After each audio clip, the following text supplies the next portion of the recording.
നമസ്കാരം. കുടുംബവിളക്ക് പ്രേക്ഷകർക്ക് മെട്രോ സ്റ്റാറിലേക്ക് സ്വാഗതം. അങ്ങനെ എന്തായാലും സുമിത്ര വളരെ വലിയ തെളിവുകളൊക്കെ ഇങ്ങനെ കണ്ടുപിടിച്ചിരിക്കുകയാണ്.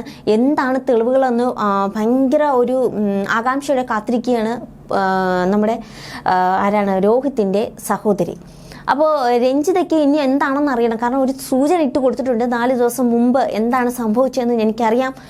നീ സ്വത്തുക്കൾ ചോദിച്ചു, പാതി സ്വത്തുക്കൾ ചോദിച്ചു, അത് കൊടുത്തില്ലെങ്കിൽ കൊലപ്പെടുത്തുമെന്ന് നീ ഭീഷണിപ്പെടുത്തി. ഇതെല്ലാം ഇങ്ങനെ എണ്ണി പറയുമ്പോൾ രഞ്ജിത സംശയിക്കുന്നുണ്ട് എന്തോ തെളിവുകൾ സുമിത്രയുടെ കയ്യിൽ കിട്ടിയിട്ടുണ്ട് എന്നുള്ളത്. അപ്പോൾ അതിന് പിന്നാലെ ഇങ്ങനെ പോവുകയാണ്.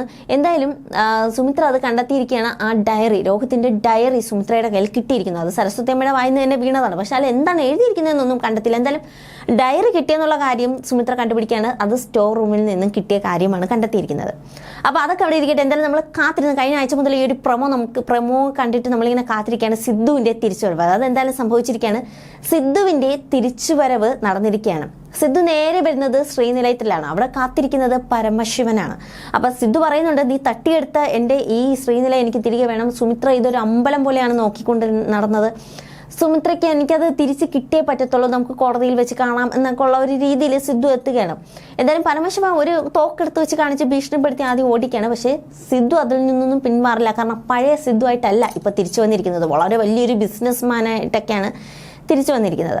അപ്പോൾ സിദ്ധു അങ്ങനെ ഇങ്ങനെയൊന്നും ഓടിപ്പോവാനുള്ള സാധ്യത ഇല്ല. അതിനുവേണ്ടി കാത്തിരിക്കുകയാണ്. അപ്പോൾ സിദ്ധുവിൻ്റെ ഇനി നീക്കം എന്താണെന്നൊക്കെ അറിയണം. എന്തായാലും അനിരുദ്ധിനെ കാണാൻ പോകുന്നത് നമ്മൾ കണ്ടതാണ്. ഇനി സുമിത്രയുമായിട്ടുള്ള ഒരു കൂടിക്കാഴ്ച കൂടി വരുന്നുണ്ട്.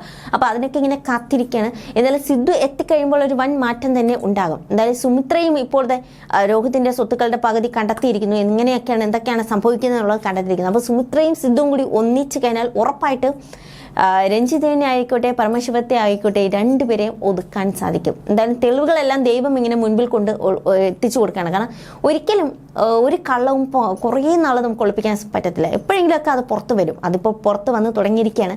എന്തായാലും നമുക്ക് ഇനി എന്തൊക്കെയാണ് ഈ ഒളിപ്പിച്ച രഹസ്യങ്ങളൊക്കെ പുറത്ത് വരാനിരിക്കുന്നത് എന്തൊക്കെയാണെന്ന് നോക്കാം.